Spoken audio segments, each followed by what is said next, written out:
So welcome to Quick Sketch Fundamentals. I'm Brian, and thanks for joining. And I think you guys are going to get a lot out of this program. First off, Quick Sketch, I mean, it's not an easy thing. I'm not going to lie to you guys, but you can get a lot out of it if you stick with it and really put a lot of work into it.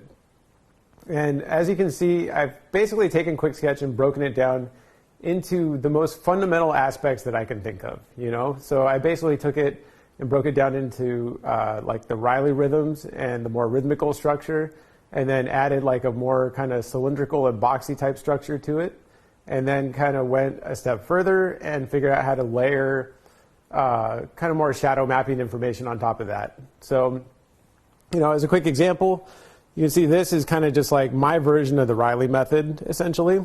And there's a lot of this. We go through turnarounds. You know, I mean, there's male stuff, both male and female. And I won't go through all those real quick.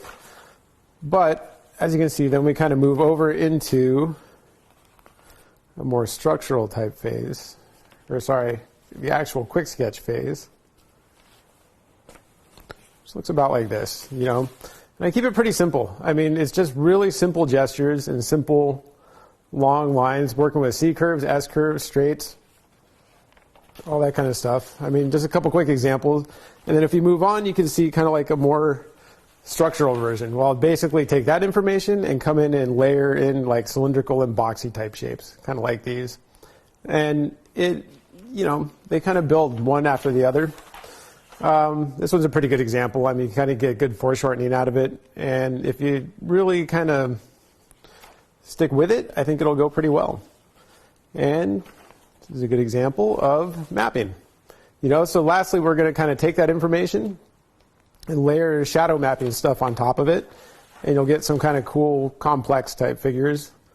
And I think, you know, it's the kind of thing that once you learn it and learn that shorthand that kind of Quick Sketch forces you to learn, it'll kind of apply to almost every single thing you do from then on in terms of art, you know, and especially the stuff that we teach at the school, the figurative work and the, you know, it even applies to painting. And once you get into shape, value, and edge, you know, it's a great way to practice that and a great way to then have that stuff kind of apply to everything else and bring it all up. So I hope you enjoy it.